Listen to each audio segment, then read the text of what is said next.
Estimados amigos, en nuestro enfoque de hoy contamos con la presencia de Gustavo Márquez, profesor del IESA y experto en materia laboral, un individuo muy conocido a nivel internacional, asesor de la Organización Internacional del Trabajo, entre otras de sus actividades.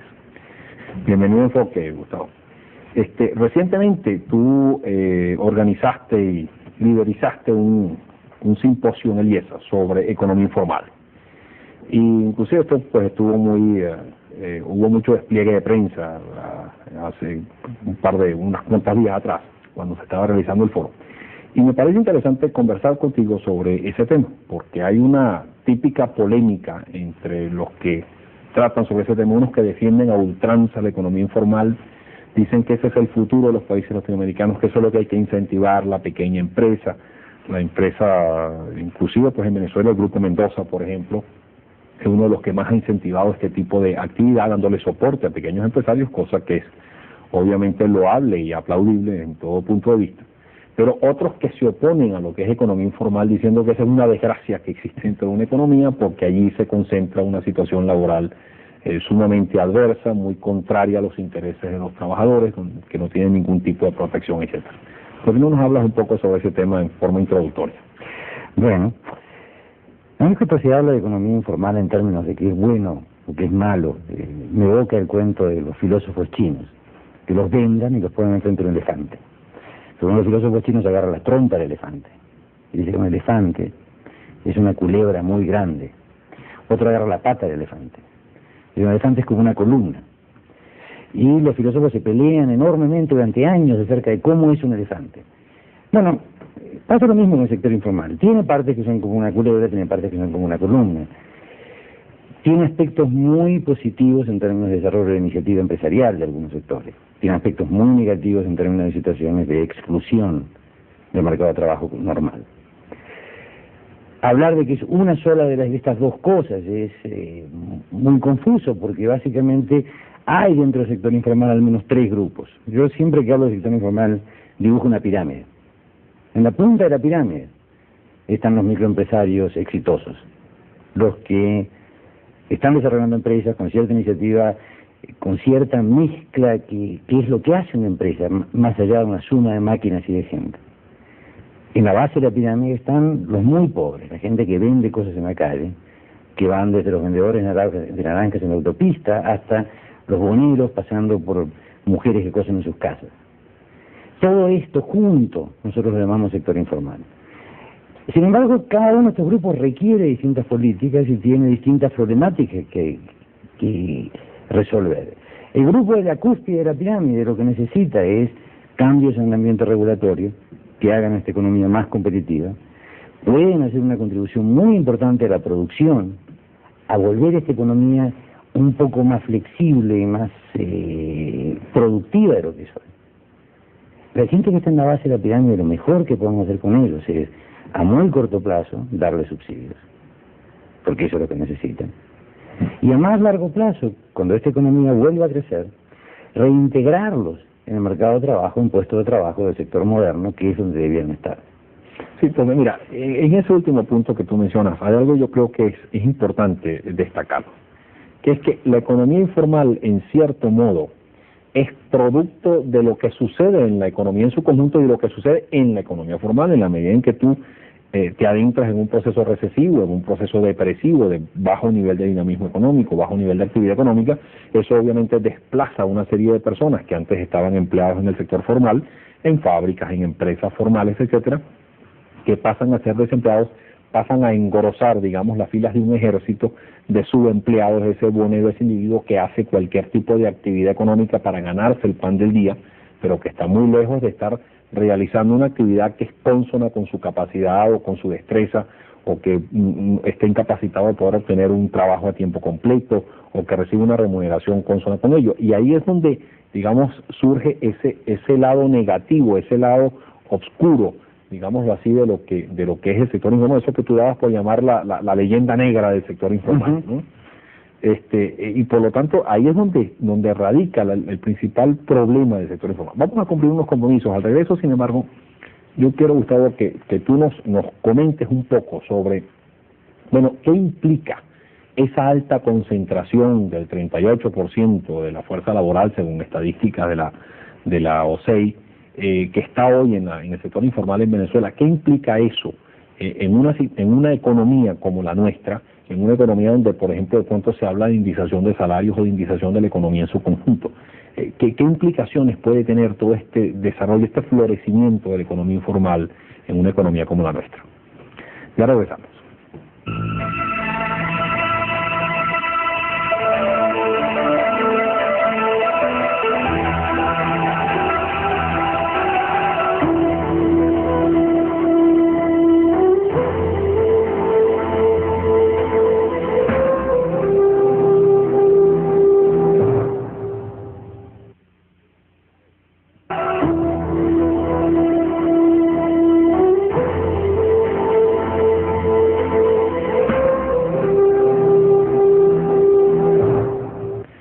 Gustavo, en el segmento anterior hablábamos de la proliferación que ha habido en Venezuela del sector informal y decíamos que, de acuerdo a las estadísticas de la Oficina Central de Estadística Informática, cerca del 38% de la fuerza laboral de Venezuela está en el sector informal.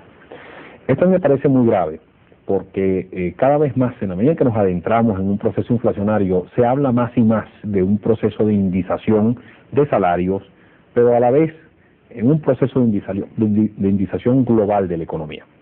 Y uno de los argumentos que yo siempre esgrimo en contra de la indización, porque soy un opositor a la indización, creo que eso es comprarse el boleto a la hiperinflación o a la inflación galopante. Uno de los argumentos que yo siempre esgrimo en contra de la indización de salarios y de la economía en su conjunto es que precisamente esa enorme masa poblacional que está en el sector informal no se beneficia de esa indización. Entonces vamos a tener solamente a un 50% de la fuerza laboral, que es la que hoy está concentrada en el sector formal, beneficiándose de los ajustes de sueldos y salarios, pero el 50% restante, constituido por los desempleados o por los subempleados, no se van a beneficiar de ella. Y como la indización lo que hace es crear el efecto de bola de nieve, autoestimular o potenciar la inflación, pues lo que estamos es perjudicando a la mitad de la fuerza laboral que está en ese sector. ¿Qué opinas tú al respecto? Mira, básicamente el sector informal es, por definición o por naturaleza, es un sector que viene de exclusión. Su origen está en la exclusión. ¿Qué exclusiones? Bueno, exclusiones que vienen del mercado de capitales. Gente que tiene la capacidad, que tiene la visión para montar una pequeña empresa y prosperar, donde la falta de acceso al mercado de capitales, una cantidad de regulaciones públicas en su contra, una cantidad de leyes impositivas que discriminan en su contra, les impiden crecer.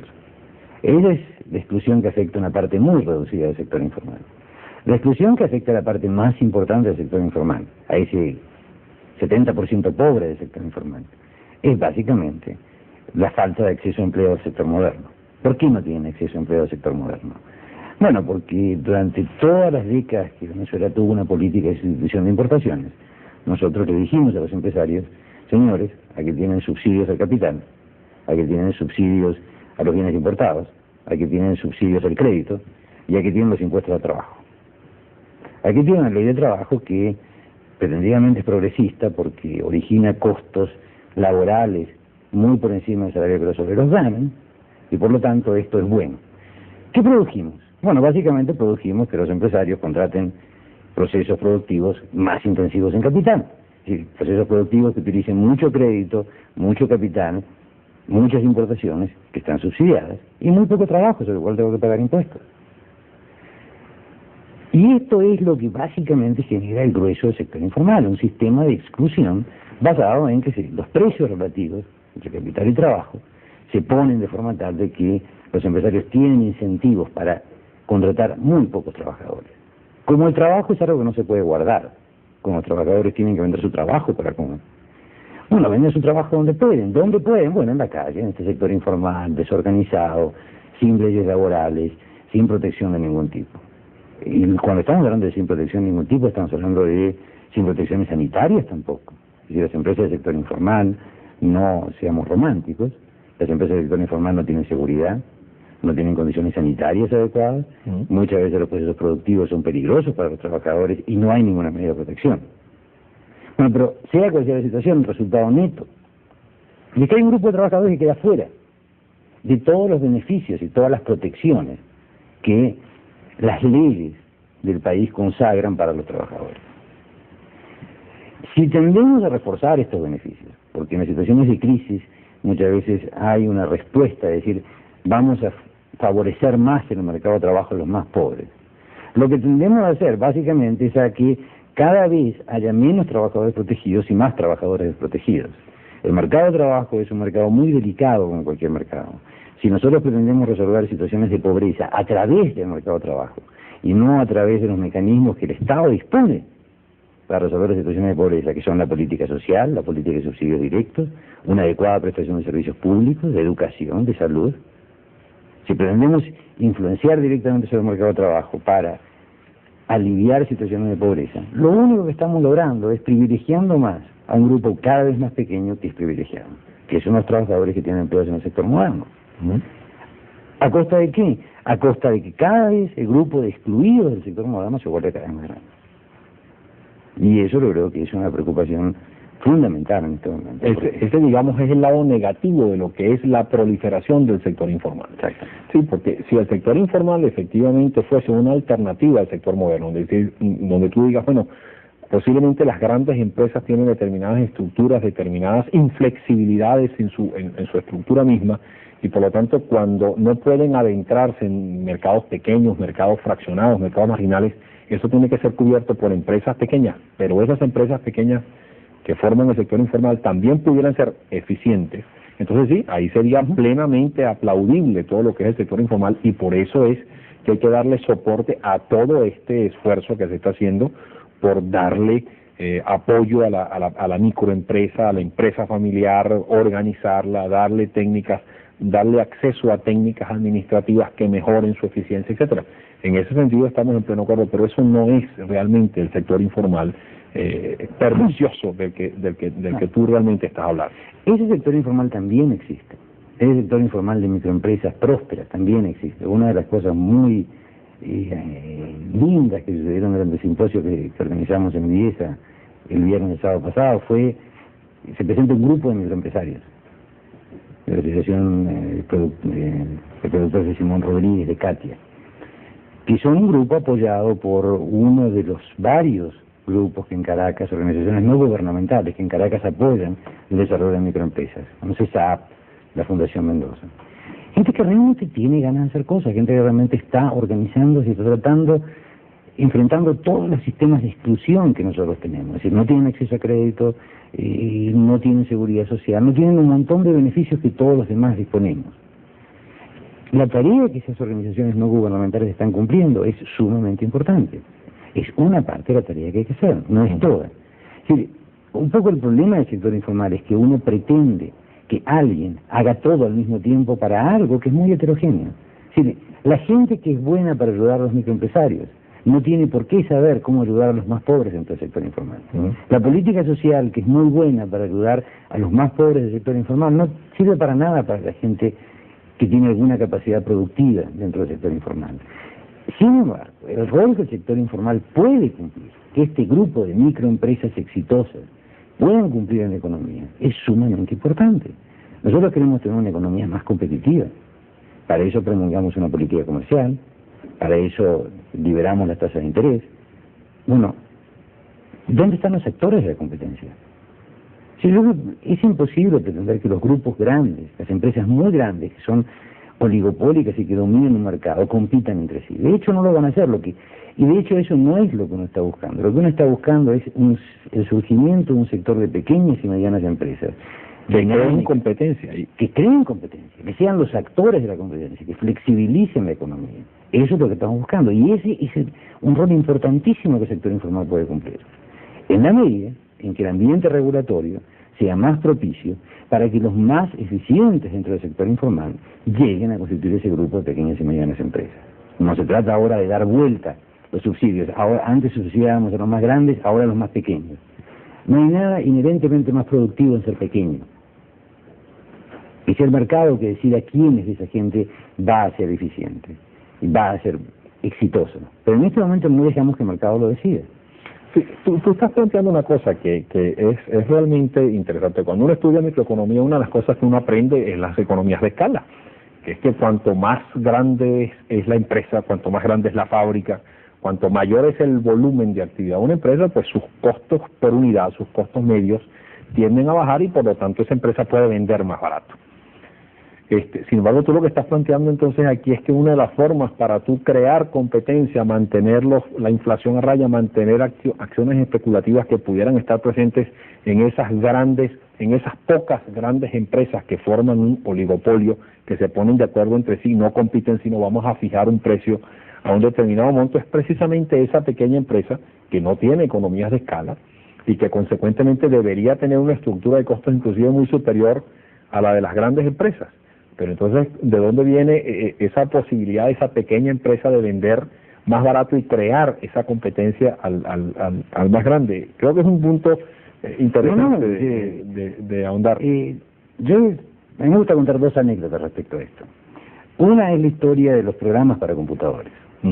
La industria de programas para computadores, que hoy es una industria de cientos de millones de dólares, es una industria que empezó de microempresas del sector informal. Bill Gates, el dueño de Microsoft, que es el programa que hace Word, Excel y todos los programas que nosotros usamos normalmente en computadores, empezó a ser una empresa de una persona, era él. Exactamente. En términos globales, si uno mira la estructura de empleo por tamaño de empresa, en cualquier economía latinoamericana, lo que tú ves es las microempresas de un lado, las grandes empresas del otro, cada uno ocupando entre 30 y 40% del empleo total de la economía y el 20% restante en el medio. Es decir, en medio hay un gran hueco, no hay nada. Cuando tú miras la estructura de distribución por tamaño de la empresa, del empleo en Estados Unidos o en cualquier economía desarrollada, lo que tú observas es exactamente la imagen inversa. Las pequeñas y medianas empresas son muy importantes, no porque produzcan más barato que las más grandes, sino porque su crecimiento es más rápido, sino porque la dinámica que le imponen a la productividad, al desarrollo de nuevos productos, al desarrollo de nuevos procesos productivos, al desarrollo de una cantidad de formas nuevas de hacer las cosas, es lo que les permite, y es lo que les permite competir, vender barato. Sí, no es la pequeña contra la grande, digamos, es la dinámica que la pequeña tiene contra lo que necesariamente una empresa grande tiene, que es su capacidad de hacer las cosas bien, pero no cambiar muy a menudo. Exactamente. Bueno, vamos a cumplir unos compromisos. Al regreso, en el último segmento del programa, yo quisiera, Gustavo, que comentáramos un poco sobre estas proposiciones de indización de salarios que están presentes, están subyacentes, que afloran y vuelven a aquietarse en nuestro medio como el mecanismo que muchos ven como la tabla de salvación, digamos así, para preservar y asegurarse la preservación del salario real o del poder adquisitivo del trabajador. ¿Y qué impactos pudiera tener, digamos, la implantación de ese tipo de indización desde el punto de vista estrictamente laboral? Tú como experto en asuntos laborales, ¿cómo ves tú ese tipo de cosas y qué alternativas o caminos alternativos podría haber a esa indización generalizada de la economía? Ya regresamos.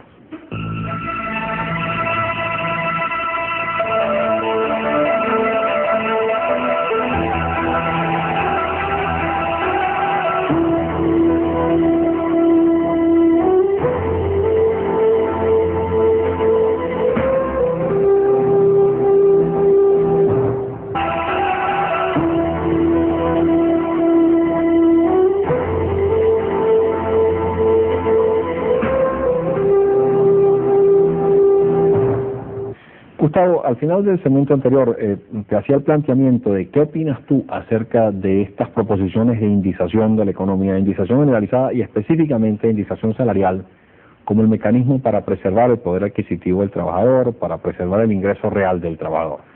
¿Qué efectos tendría eso, no solamente desde el punto de vista macroeconómico, sobre la inflación, etcétera, sino sobre el sector laboral mismo? ¿Qué opinión tienes tú al respecto? Mira, el problema de indexación es que, como tú bien sabes, la inflación es una situación básicamente de inestabilidad. Mis precios suben en forma completamente distinta que tus precios, que a su vez suben en forma completamente distinta que un índice general de precios.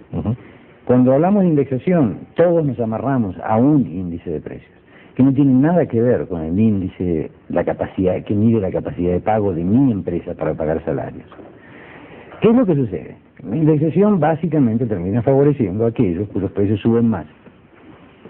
porque son los que mayor capacidad de pago tienen, frente a aquellos cuyos precios subieron menos, cuya capacidad de pago subió menos. Y esto tiende a ser una fuerza muy disruptiva dentro de la economía.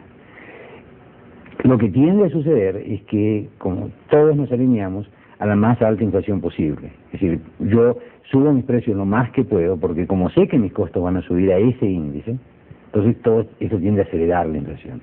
Al mismo tiempo tiende a ser muy dañino porque destruye las estructuras de remuneración dentro de las empresas. ¿Qué es lo que sucede? Que el alza de salarios en la empresa donde yo trabajo depende en parte de lo que yo produzco. Pero con la indexación esto no es cierto. El alza de mi salario ya no depende de cuánto lo produzco, depende de cuánto subió el índice general de precios. Eso tiene que tener efectos muy desmotivantes sobre la fuerza de trabajo.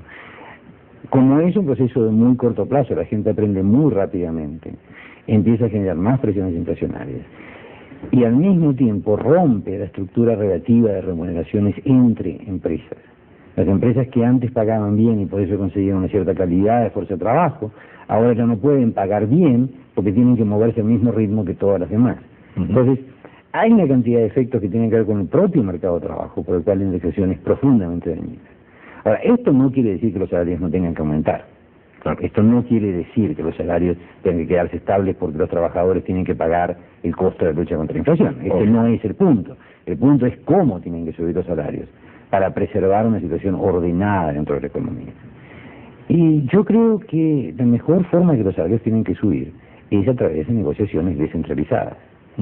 Son los trabajadores y las empresas las que en contratación colectiva tienen que fijar un ritmo de aumento de salarios que tenga que ver con la propia capacidad de pago de la empresa. Las empresas tienen que aceptar de que las actualizaciones anuales de salarios, cuando la inflación es 80%, no sirven. Los salarios tienen que actualizarse más frecuentemente. Cuando la inflación es 80%, al cabo de 12 meses, tu salario real ha caído un 30% de lo que era a principios del año. Obvio. Y bueno, este es un problema que las empresas tienen que resolver. Sí, ahora, el problema que se presenta allí, Gustavo, es que, por ejemplo, en Venezuela se dice que solamente 1/3 de la población, de la fuerza laboral, se beneficia de contratación colectiva. Bueno, quizás si el 50% está en el sector formal y un 35% se beneficia de contratación colectiva, es muy probable que prácticamente la inmensa mayoría de los trabajadores en el sector formal están protegidos con contratación colectiva, o la buena parte, una parte mayoría. importante. No la inmensa mayoría, pero sí una parte muy importante. Ahora, ¿qué posibilidades ves tú de que los que no están protegidos por contratación colectiva en el sector formal o los que están en el sector informal puedan organizarse, no a través de sindicatos, pero sí a través de una confluencia, digamos, de los trabajadores de la empresa que nombren a unos determinados representantes de ellos que negocien con sus empresarios esos sueldos y esos salarios? ¿Tú ves eso como posible de proliferar? No, yo no lo veo nada posible por la misma naturaleza de las empresas informales. Las empresas informales, la relación patrono-empleador es una relación muy difusa, es una relación de compadrazgo, de la familia extendida, de una cantidad de vínculos que van mucho más allá de la relación salarial, que hacen muy difícil el proceso de organización. Sin embargo, hay una cosa muy curiosa. Si tú miras cuando la inflación se acelera rápidamente, como el año 87, los que más pierden son los empleados. Los que menos pierden son los trabajadores por cuenta propia, porque ellos se fijan su salario, es decir, venden cosas, entonces sus ingresos están indexados de alguna forma a esto. Yo creo que hay otro tipo de medidas que tienen que acompañar a la contratación colectiva, que tienen que ver con la fijación de salarios guía, con la misma fijación de salario mínimo, es una señal muy importante para las empresas de cuánto tienen que subir los salarios y para los trabajadores. Ahora, la inflación es un proceso que redistribuye ingresos de los que tienen ingresos fijos hacia los que no tienen ingresos fijos. Y en general esto quiere decir de los pobres hacia los ricos, de los trabajadores hacia las empresas. Eso es uno de los costos de la inflación, es una de las cosas que hace la inflación tan difícil. Y no tenemos por qué pensar que una o varias herramientas de política económica son capaces de resolver este problema. Lo que, si estamos tan preocupados por el problema del deterioro del salario real, lo que deberíamos pensar es en mecanismos serios para resolver la situación económica, para evitar la inflación y para volver esta economía más competitiva, más que pensar directamente sobre el problema de los salarios. Bueno, me complace muchísimo que digas esto al final, porque ese era el planteamiento que te iba a hacer precisamente en el último minuto del programa, que es eso exactamente. La cuestión no es indexar o indizar o ajustar los salarios para convivir con el flagelo de la inflación. La cuestión es atacar el problema de la inflación y evitar que la inflación realmente tome cuerpo. Ahí es donde yo veo la causa y efecto. Si nosotros indizamos, lo que estamos haciendo es condenando a la economía prácticamente a adentrarse en un proceso inflacionario casi o de muy difícil solución, y lo que hay por lo tanto que hacer es no adentrarse allí, sino es ir en contra de la inflación. Esa es la verdadera protección de lo que es el salario del trabajador y la capacidad de vida, el nivel de vida del trabajador y de todos los venezolanos o de todos los miembros de una sociedad, porque lo primero que arrasa un proceso inflacionario es precisamente esa clase media, esa clase trabajadora que se trata de proteger a través de estos mecanismos de indexación, pero que realmente no lo logran. ¿Opinas tú igual? Sí, yo estoy absolutamente de acuerdo contigo. Yo creo que si vamos a pelear contra la inflación, vamos a pelear contra la inflación, no para vivir con ella. Sí, hemos pasado años postergando ajustes y nos ha costado carísimo postergar ajustes. ¿Lo vamos a seguir haciendo o vamos realmente a tomar alguna medida para acabar con el problema y no suavizar la causa, suavizar el síntoma? Sí, cuando uno tiene gripe, uno toma aspirinas, pero el problema es que la aspirina es simplemente algo para el síntoma. Si es gripe, se fue sobra. Si es una enfermedad más grave, la aspirina no sirve para nada. Exactamente. Gustavo, un millón de gracias por tu gentileza al aceptar la invitación. Fue muy interesante la discusión y espero que se repita en un futuro breve. Muchas gracias. Reciban un cordial saludo y hasta la próxima.